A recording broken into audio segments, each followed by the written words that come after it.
Hi everybody, welcome to the usual conclusion video. So the past 4 battle reports have been on this tournament. As you saw, it went quite well for us and without big surprise, since we won our 4 rounds, we ended up first of the tournament, which is nice. 11 points more than the second team and 12 more than the third team. So Italian team QTL ended up second, congrats to them, and then a Swiss team ended up third with 175. And then here you have also the painting point, I think, to add to this score. But you see the ranking. So quite happy about that, but that was our target for this tournament. So always happy to reach the target, but still it was a local tournament, so nothing too big, too crazy. I love the fact that we were disciplined, we didn't take unnecessary risk, and I think that was definitely our key to the victory. I put as well the top 10-ish solo score, just as information. Always interesting to see a bit which army did score how much. Was funny enough for me to notice that I only gave 350 points away during the whole tournament. It was to the point that the organizer asked me if there was a mistake in this total, but there wasn't. I had really 4 very close games where I didn't give much away, basically 2 units on game 4 and that's it, which was funny. I didn't score many points as well, and we ended up, if you add the painting point and the bash point or victory point, we ended up 3 with the same total, 66 points. So yeah, nice result. Happy about the team result as well. Everybody did score quite well. It was funny to see that in the last 12 games, basically we only claimed 5 wins and the rest were really close with 6-10, 1-9, and yeah, it's just shows how much the discipline means and not to lose means, basically, because if you're able to make some small difference on on some tables, then it's enough to claim good victory since the cap wasn't too high. So very happy about the team in general. My team, in 2 words, not much to say. I don't want to go into detail here. You see the detail if you want to. But generally speaking, I think very close game, not a lot of combat, so not a lot to say. I put the Tusker a bit more on the strong flank, which worked fine for the game where they had possibilities to do stuff, especially game 1. They didn't have much option to do something game 2 and 3. If I analyze overall, I think it makes sense that game 2 and 3 didn't, weren't much open. If you remember, game 2, basically, I drop everything on a half of the table, pick the 2 secondary in front of each other and tell him, either you go in front of me and we fight and then we see how it goes. And I was confident about that, or you go opposite, which he did, and then it was basically a no game and was just then too hard for both of us to try to open the game, because then you don't have all your forces nearby, not a solid battle line, and makes very risky to open the game, basically. And game 3, between flags, dawn assault, plus an impassable, it was just, if you see both deployment, it's no surprise that it weren't more open game. And then game 1 and 4, I just went with low risk approach and make sure that I claim victory, both on the secondary and in the close combat phase, with even opening to do more score on the last game. I think MVP of the tournament trophy goes to the Mercvets, since there were a lot of standoff. They are key in this part of the game, and that's one of the main reasons why I put them in the list.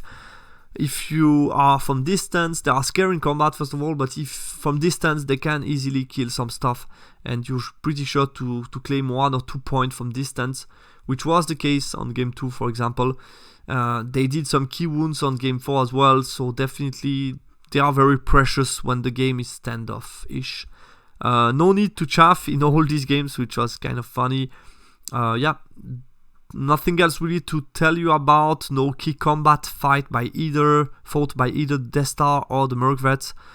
I think overall there is no need to talk a lot about could I've been more aggressive, maybe, but I think I like to say that the result somehow validates the methods, and in this case I think to have a low risk, low variation approach I think was the right choice. I was able to claim a good total, 4 wins with as little risk as possible. I think almost no risk if you check all my games.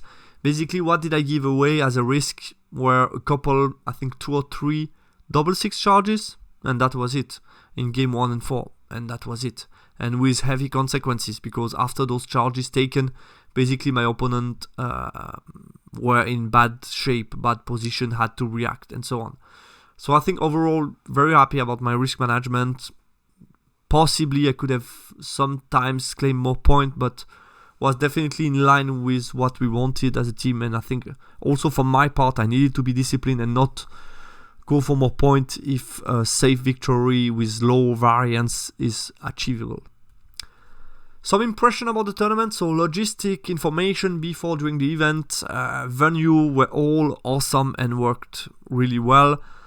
I was happy to see international participation. It was meant to be a local tournament, but seeing that 2 Italian team, 2 or 3 French team took part was really nice, because it's also brought us some competitive games as well. I anticipated something more relaxed, but out of 4 rounds, we played 3 rounds with very disciplined player, competitive, that played seriously, which was very nice for us, because that's what we wanted to do.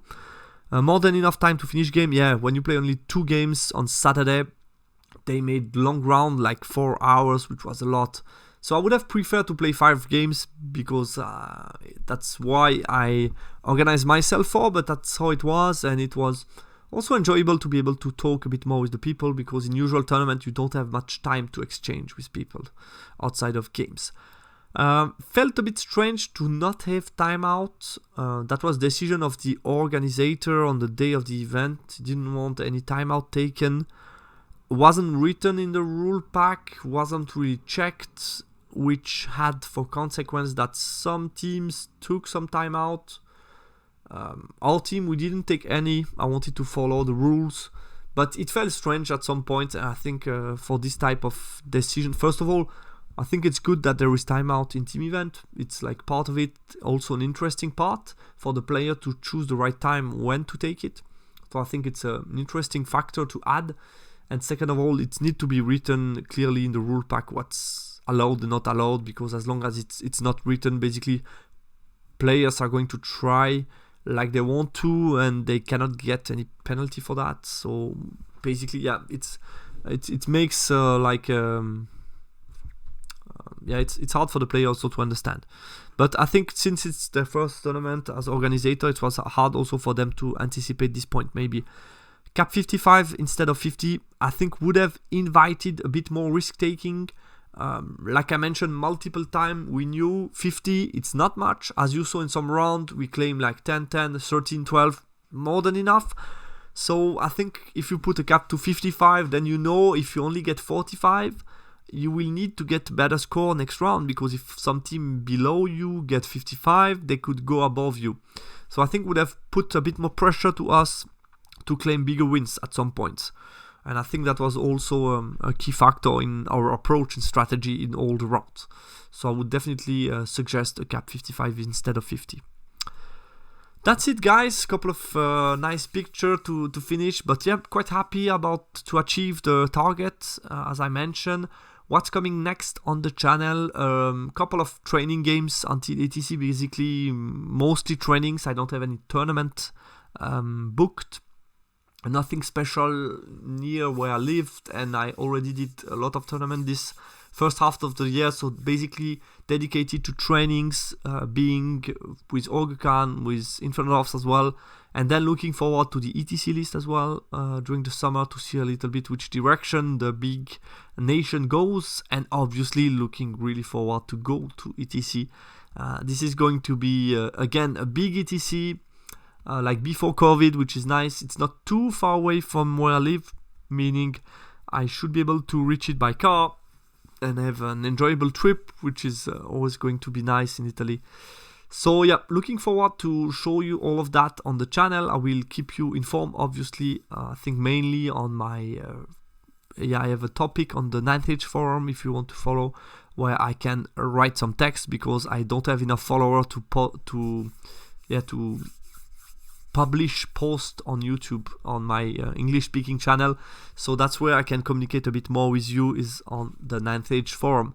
Thanks a lot, guys, for following me during this tournament. I hope you liked it, even despite the fact that I didn't have much action. But I think it's also interesting to follow my thought process in the way of explaining at which point can a game move from standoff to be, and what I mean by standoff is not really the right word.